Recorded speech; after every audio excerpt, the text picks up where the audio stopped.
sul mare luccica l'astro d'argento. Hello once again. Welcome to the NESN.com NFL Picks Podcast, appropriately named The Spread.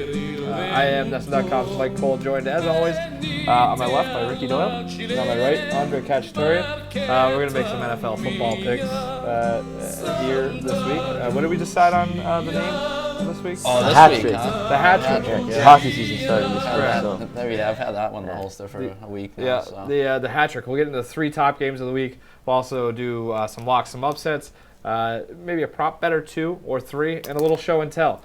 So let's get into last week first. It was not a good one for your boy Mike. That's me, as always. Andre, just update on us the standings. Mike went 4-9-1 in the cellar with a 27-49-1 record. That push was the Packers game, which Yes. Which was a really stupid. again. Odell This Beckham has Jr. been one of scored. those kind of years. Yep. Yeah, exactly. Ricky, 6-7-1, another 500-ish week. He is now 35-41-1, still in first place. And last week's winner, me, 7-6-1, my first winning record.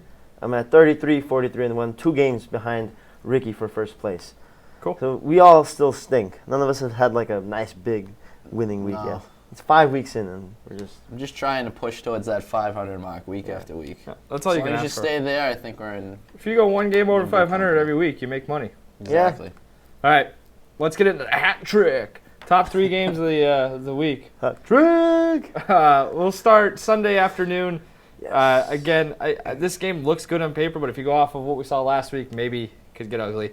The Cincinnati Bengals, off of a butt kicking in Dallas, head to New England to take out the Patriots. Patriots fresh off Tom Brady's return, in which they walloped the Cleveland Browns. If you want to know why I'm in the basement, it's because I picked the Browns last week, doing stupid stuff like that week in and week out. Listen, Don't get him started over there. Yeah. Cody You get him Kessler going got early, hurt. it might not They were run. covering the spread at the Right, time. and that's true. Upset Bruin. Yeah, that's a good point. And I was going to say, at least I didn't pretty much guarantee that the Browns would win that game, like Andre did. Explosive. So, Andre, why don't you start us off? The Patriots here, 8.5-point favorites as it stands right now. Okay, I'm going to take the Patriots minus 8.5. Reason why the Bengals defense is getting so old so fast. Last year they were top 10 defense in terms of yards per play. This year they're ranked number 22. 5.7 yards per play. They stink. And do stink. Andy Dalton, his offensive line stinks too. He's been sacked 17 times this year. And I think this is the week the Patriots pass rush wakes up. They got Ninkovich back. They got, Hightower, and they're going to just give Andy Dalton some hell. Also, Patriots this year lead the league in explosive plays with 31. I love explosive plays. You absolutely I love love explosions. So it's like explosive plays, passing play that's 20 yards or more, or a rushing play that's 10 yards or more, and they have 31 of them this year. Now, explosive play differential, All right. they're also number 1 with plus 17. That means they don't allow explosive plays, which means A.J. Green, he might not have an explosive game. The second place in explosive plays is plus 9. So they have an 8 explosive play gap between number 1 and 2. So the Patriots are going to explode all over the Bengals. All right. Well, once this pyromaniac settles down, I'm gonna piggyback on that. I'm also taking the Patriots this week. Their offense looked good. Granted, it was against the Browns, but still looked really good. You mentioned all the defensive issues that the Bengals have. Can't protect the quarterback, also allowing towards the bottom of the NFL in terms of yards per attempt this year.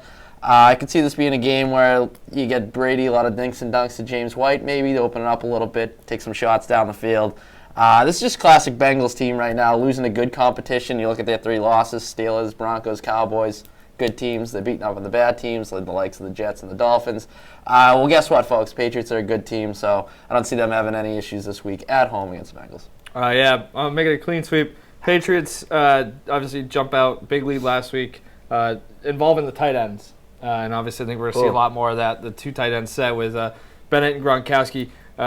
That's not good news for Cincinnati, who has not been good against tight ends. I'm including Quincy Enunwa on this because he's more or less. He's a big body, 6'2", 225. He's Orleans Darkwash.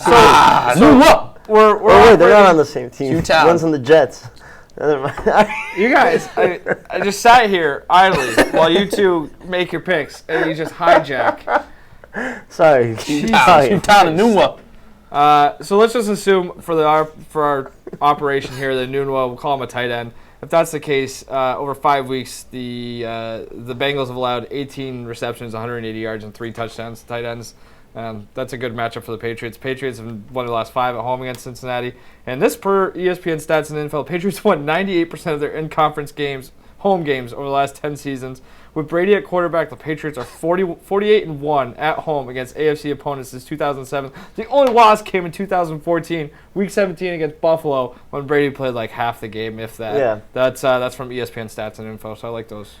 Wow.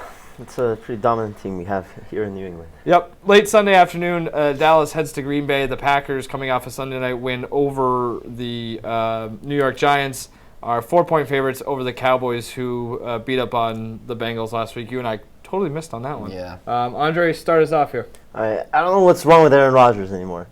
Even in that win, what was it, 51%? You know what I'm going to compare Aaron Rodgers to? In hockey, Sidney Crosby from like 2 years ago. Like, he was just off his game. I think there's something going on with the Packers coaching staff, whatever, that's really hindering Rodgers, and I think it's going to keep continuing until something changes up there, because I think Rodgers is still the top 2 quarterback in the league, but they need to change there. Just much like in hockey, the Penguins made a change. Crosby became good again.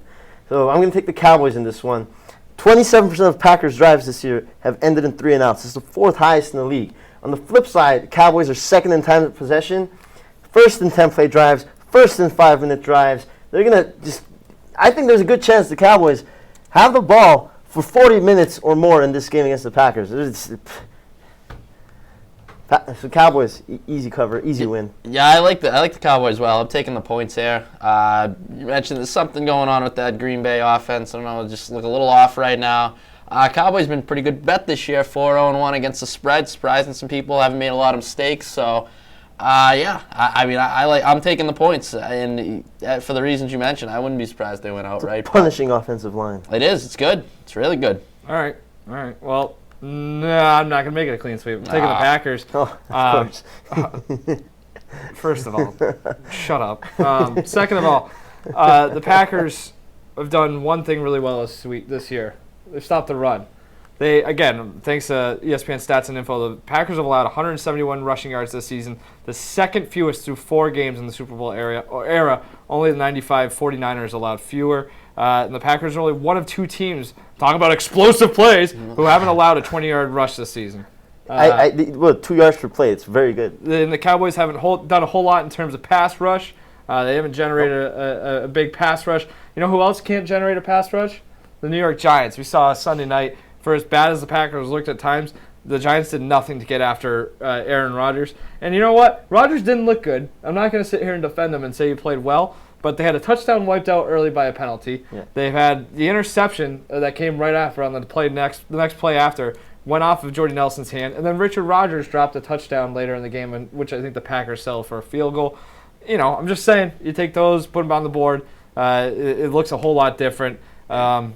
You know, and again, 3 and outs doesn't concern me as much, considering the Packers' defense has played so well. They've had the ball a lot. I don't know. It just seems like the matchup is a little bit better than people are giving or will give the Packers credit for. That could just be wishful thinking, but you know. I just think that line wears them out. Wears other teams out too. I mean, it's just Zach Martin's the MVP of the Cowboys, not Dak Prescott, not Zeke. Right. I mean, Zach Martin.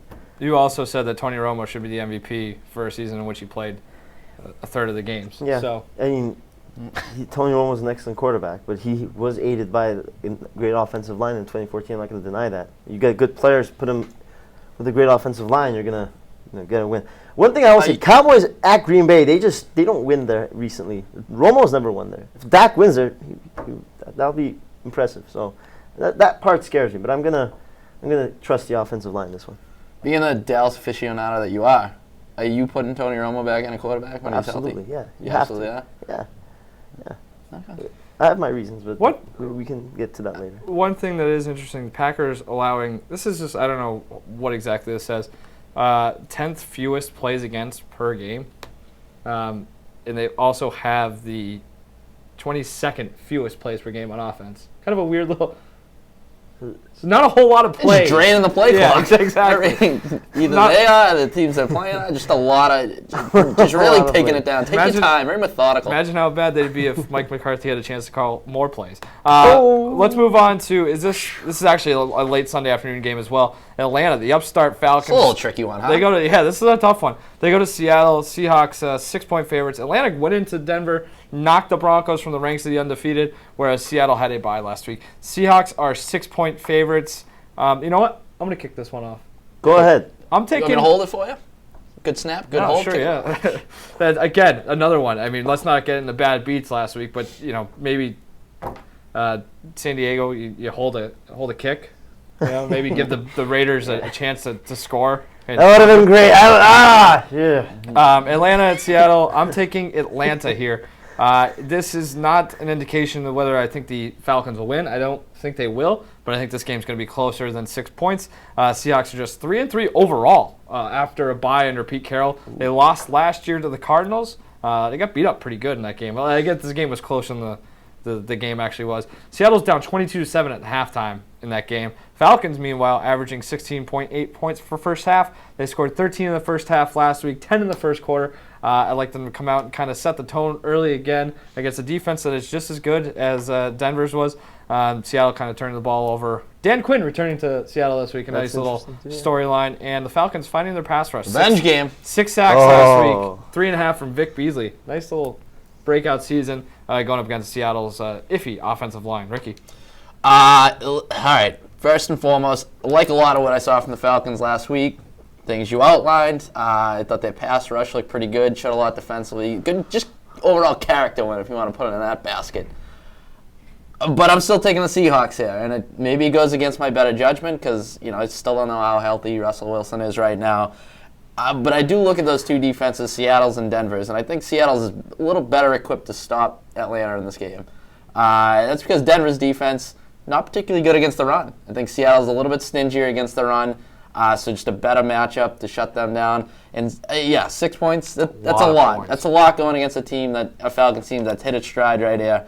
But I just think Seattle's defense right now, that doesn't have the sacks, the sack totals or the QB hits or the reputation that Denver's defense has gotten throughout the postseason last year and into this season. But I think it's a good matchup for them to shut down the Falcons offense. I look at that back-to-back weeks against the Denver defense and the Seattle defense. That'll weigh you down. It will. And both games coming on the road. So I just think the Falcons are due for a little bit of a letdown here. Yeah, as good as last week's win was, pretty impressive. I definitely would not be surprised if the Falcons have a letdown either. But I'm looking at the Seahawks defense, second best yards per play allowed, 4.5, and they've only allowed one passing touchdown. But look at who they've done that against: Ryan Tannehill, Case Keenum, Blaine Gabbert, and Ryan Fitzpatrick. They're garbage quarterbacks. Now they're going up against Matt Ryan. Quarterbacks in the NFL. So much garbage. It's like the trash can that Mike bought last week. I think you get Matt Ryan and Julio Jones and those two-headed running back attack. I'm going to take the Falcons. And again, as Mike, you said, that spread's a little big. As you also said, Pete Carroll hasn't been that great at coming after a bye week. And the revenge factor with Quinn returning to Seattle. I like the Falcons, their explosive offensive attack.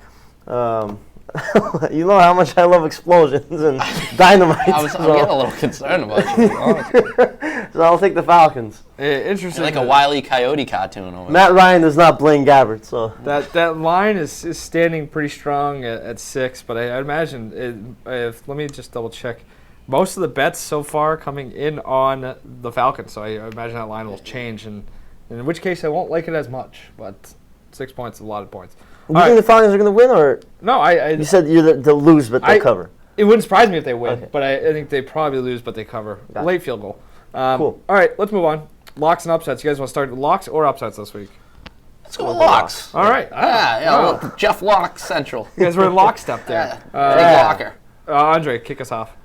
My lock of the week, I'm going to go with the Philadelphia Eagles over the Washington Redskins. Redskins have the worst red zone offense in football. They keep kicking all these field goals. They didn't even score an offensive touchdown last week, I don't think. It was a punt return, and then Dustin Hopkins special just bang through the uprights. As a person who Ravens backer. Yeah. So I'm going to go with the Eagles in this one, and the Eagles, some good stats. They're number 1 in time of possession, even better than the Cowboys, which means it's great. And 5th in turnover differential and 8th in yards per play allowed. So they have a pretty solid defense. I think Carson Wentz bounces back after a loss. And the Redskins, they've won 3 in a row. Come on, can the Redskins really win 4 in a row? Just be honest with yourself. Are they going to win 4 in a row? That's not going to happen. No, Yeah. All right. Ricky. I'm going Sunday night, and I'm taking the Texans, 3-point favorites over the Colts. Colts coming off a win. I like that pick. Still allowed 5 sacks to the Bears, though. That offensive line continues to be garbage. That doesn't bode well when you're going up against the Texans defense and get after it. I also think that Colts are kind of whatever against the run this year, so should get a heavy dose of Lamar Miller. Houston had to kind of go away from him a little bit because they got dump trucked by the Vikings last week, but I don't think you can jump out to an early lead. Ride Lamar Miller and Alfred Blue. My boy Blue, a little bit. Yeah, I think they could take control early and win this thing. At home, too, Sunday night. Probably. That's going to be like going from playing Minnesota on the road to going home to play Indy. Yeah. Like, wow. It's got to be like going to work and sitting on like a wooden chair all day and then getting home and sitting in the couch for the first time. You're just like, oh, this is so much better. It's a very good analogy. I really enjoyed that. My lock, I like. Have to be a show and tell now. Yeah, right. I like Pittsburgh over Miami. Pittsburgh 7.5-point favorites. This game's in Miami. That line still seems low. Again, Miami Herald, nice story this morning. Basically, or maybe it was yesterday. Looking at everything that the Dolphins said. All the optimism the Dolphins had over the offseason and kind of just where they're at now. And a couple of interesting stats. Ryan Tannehill, when he did not face pressure, his passer rating was 133 against Cincinnati and 118 against Tennessee. On snaps he faced pressure, rating was 0.0. Wow. And 35 against the Titans. The run defense is allowing 150.8 yards per game. Now they get Le'Veon Bell coming to town. Bell's averaging 5.5 yards a rush since being back. Dolphins allowing a passer rating of 101.5. I don't need to tell you what they're going up against in a pass attack with Pittsburgh. Miami's 26th in average drive start, 31st in average drive time, 32 in plays per drive, 30th in yards per drive, 29th in points per drive. They don't hold the football. Kind of told you guys that last week. Tennessee came out, punched them in the mouth at home. They lose at home again this week to Pittsburgh by a lot of points. Let me just add to that. The Dolphins have the worst explosive play differential in the league, -9. Yeah. And they're playing a very explosive team. With it's more than one way to skin a cat. Basically, all this is just telling me that the Dolphins suck. I was going to say it's a nice way to say the Dolphins suck. Ben Roethlisberger's going to get 500 yards this week. Yeah, I'll tell you. 6 touchdowns. I'll give you my analysis of the Dolphins based on the eyeball test, and they blow. There you go. You probably, when they get Ryan Tannehill, when they kicking him to the curb, who's their backup? Man, they had that was another thing in the Herald article is that there was a lot of hope that he would take the next step. He's actually regressed under Adam Gase. So, God. Chance of thunderstorm. Quarterback whisper. Sunday in Miami. So maybe that's something to monitor. I don't think that'll matter either way. Let's get into upsets. Ricky, start us off. Lemon. I'm going to go with the Ravens. 3-point underdogs going up against the Giants on the road. Giants lost 3 in a row. They faced the Redskins, the Vikings, Packers, so some decent competition there, but their offense just looks out of sorts, can't really run the football. And even the Ravens have lost 2 in a row. They've been pretty good against the run. Also, the Giants dealing with a couple injuries in their secondary. Eli Apple and Dominic Rodgers-Cromartie a little banged up. So, I've sat here week after week and criticized the Ravens, said that I don't think they're for real, but I think they can go in there and give the likes of the Giants a game. So I like them to pull off the upset on the road. Wow. Dr. Dre. Oh, my upset. I like. Wow, the man's speechless over there. I just gave you all you needed. I don't agree with you, but okay. Well, you don't know your ass from your elbow. Wait. Upset. Upset, yeah. All right, I like the Los Angeles Rams. Last week, I came out here. I always almost call them the St. Louis. I still do that, by the way. St. Louis Rams. I wrote that in the email to you guys. I realized later. It throws me for a loop. But anyways, St. Louis / Los Angeles Rams. I'm going to take them over the Detroit Lions. They're playing the Lions in Detroit. Last week, I came out and said the Rams have the most hurries in the league, and that's why they're going to hit the Buffalo Bills in the mouth and beat them. I was wrong, but I think the Bills are a different type of team where they can run the ball well, effectively, and whatnot. But I think the Lions are more pass-centric, so they rely more on Matt Stafford. So if they hit Matt Stafford in the mouth, he's not going to be able to do much. I like the LA Rams. Yeah, bad teams typically don't carry over good play from week to week, which is why I would be wary of the Lions. I like that pick. And also, Lions' second most rushing yards allowed per attempt. They're going Todd Gurley. He's going to run all over the Lions. My upset. This one seems almost too easy and too good to be true. I like New Orleans getting points at home against Carolina. 3-point underdogs at home. The Panthers are on pace to allow 432 points this season. I think that's something. They're averaging 27 points per game allowed. That would be by far the worst in franchise history. To put that in perspective, again, 432 points is the pace they're on. They allowed 308 last year. Difference of 124. Divide that out by 16. You're looking at about 8 points per game worse already this season. Maybe they'll figure it out. They got a young secondary, although they just cut their best cornerback, arguably their best cornerback since Josh Norman left. Benet? Yeah. You just see him get torched by Julio Jones? Yeah, and then, they didn't look a whole lot better on Monday night. Home losing to Tampa Bay, that's not a good look. Yeah. Cam might be back, so that gives me a little bit of trepidation. But the Saints, they've scored at least 33 points, or at least 32 points in 3 or 4 games, and are averaging 33 points per game at home. I like it to be a shootout, so if you're giving me points, I'll take it. I still think New Orleans has a really good chance to win this game. So. Okay. Can I just add one thing? Rams-Lions, in the real Ram versus Lion matchup, who do you think wins? We had this. Oh, that's a Lion every day and twice on Sunday. It's the king of the jungle. Don't Lions eat Rams, basically? Right. Isn't like a gazelle the... Isn't ram is like a brother of a goat, right? Like they're cousins or something. Yeah, Rams don't move very quick either. So they only butt heads. Like if we're going head on, sure. It's gonna lower the head, and then the lion just gonna rip it limb from limb. Lions are too smart for that. That's what I mean. Yeah. You lower the head, and then next thing you know, you're flying into a wall. So. Yeah. I'll take the Lion as well. Okay. Cool. I'll take the Rams in the NFL version of it. Props. I'll take the Patriots overall. God bless America. Props. Andre. I'll start this one off. I like a 6-team parlay straight up. You can do it a teaser if you'd like it as well. I think it's applicable in both scenarios. I like the Patriots over the crappy team they're playing, the Bengals. The Steelers over the Dolphins. The Cowboys, they're playing your Packers.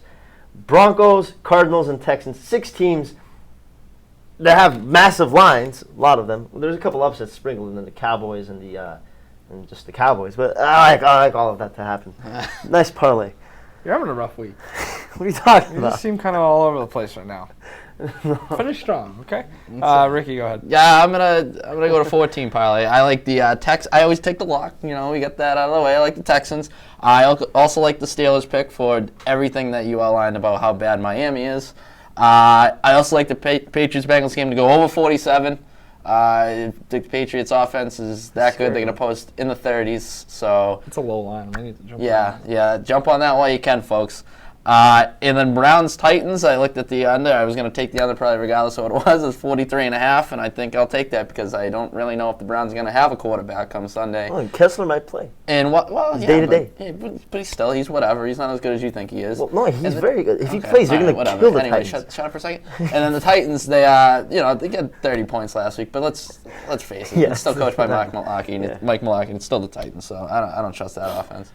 Funny it's 2 garbage teams that are probably just going to. I would just go Titans under whatever they're. Funny you should mention that. My prop, I'm going with the prop this week, a futures prop. I'm taking the Tennessee Titans plus 600 to win the AFC South. Wow. I don't love it, but it's good value. Again, 6-1 to win the AFC South. Their next 5 games: Cleveland, Indy, Jacksonville, at San Diego, and Green Bay. 4 or 5 of those at home. 4 or 5 of those against bad teams. Cleveland's not great, obviously. Indy, woof. Jacksonville, woof.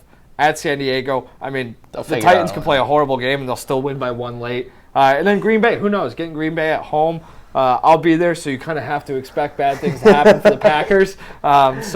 Ruin my vacation. I think they're 2-3. What are they? A game back in the AFC South, 7-9. Literally might win that division. Good value, 6-1. I like it. Interesting. I'm looking at the Jaguars schedule. I think the Jaguars win that division at the start of the season. Look at all those ats. So many road games. Problem with the Titans, and really these next 5 games, huge for the Titans. They got to kind of build on that right now because it gets real tough for them late in the season. But hey, who knows? Again, good value. Show and tell. Let's get out of here. Yeah. Speaking of props, Andre, start us off. All right. My object this week. This is a frame of my what's it called? The mirror? Side view mirror, yeah. I thought somebody just left that in here, in this room. Before you came. What's that? It was just a piece of plastic. No. It came off something around it. No. So a couple of weeks ago, I sideswiped a car. My mirror hit his mirror, and this came off. You know why? I was being very reckless and aggressive. You know who else is being reckless and aggressive? Cam Newton. He's being reckless and aggressive with his playing style, and that's why he's getting injured now. It can't go on forever. I mean, he's a great player. I like him. He runs the ball really well, throws the ball 60%. But look, he needs to learn how to win with his arm. Because last year, even in his MVP year, he had a 60% completion percentage. It was his best of his career. 60%, when that's the best of your career, 61% or whatever. That means you need to start winning with your arm, or else this is what's going to happen to you, Cam Newton. You're going to fly off my car, and then, yeah. Like I said. Hey, you know what, Andre? I'm sensing a theme here because I'm sticking with the Carolina Panthers. Oh, and the situation they got brewing. No, you didn't steal, because I'm going with dental floss. And the Panthers are going to need this because they've been toothless this season, right? Absolutely toothless. No bite whatsoever on that team. 1-4 after their loss on Monday night to the Tampa Bay Buccaneers. They're the 7th team in NFL history to start 1-4 the following season after making it to the Super Bowl. 1-4 or worse. Only one of the other 6 has advanced to the playoffs. Stick a fork in them, they're done. I don't think the Panthers are going anywhere this year. After both of us just destroyed them, and that was your what? You said they were going to lose as well. And they're going to come out and win by 40 points now. Yeah, not happening. Yep. All right. Go ahead, senor. I've got a race car, maybe a NASCAR, if you will. It is a NASCAR. This represents the Giants. The return of Springfield College alum Steve Spagnuolo was supposed to signify good things for the Giants defense. They were going to return to the NASCAR package, a pass rush with an emphasis on speed, fast players up front, and so far it's crashed and burned. Yeah. The Giants' pass rush is miserable. They've got a 1.9% sack percentage. I think if we understand that correctly, it means they're getting a sack on 1.9% of opposing dropbacks. That's really bad. That's terrible. It's by far the worst in the league. 4 sacks in 5 games. I mean, they are in neutral. They can't get it out. It's just NASCAR. They go left turn, and left turn after left turn. You go in circles. They're going in circles right now. That's what happens when you have a pass rusher with only one hand. I was going to say, if maybe they were working with a full complement of hands, they might be in a better position, but they... It's not a side view mirror. They just crashed. It's been, the NASCAR package is not working. They're not entering a bye week we talked about, and they got a bad matchup this week. The Ravens just fired their offensive coordinator. They're going to be out there ready to sling it. It could get worse before it gets better for the Giants. So. A lot of car accidents. I was going to say, I feel like a dink for bringing floss now. Whatever, everybody's got to floss every now and then. All right. This was fun, guys. This was a delight. Thanks, as always, for joining us on the Spread and SM.com's Football Picks podcast. Check out the Hurry Up, our weekly football show on the YouTubes. Follow us on Twitter, Facebook, Instagram. Do all that. Hopefully we do a little bit better this week. As always, thank you. We'll see you again next week. Bye, everyone.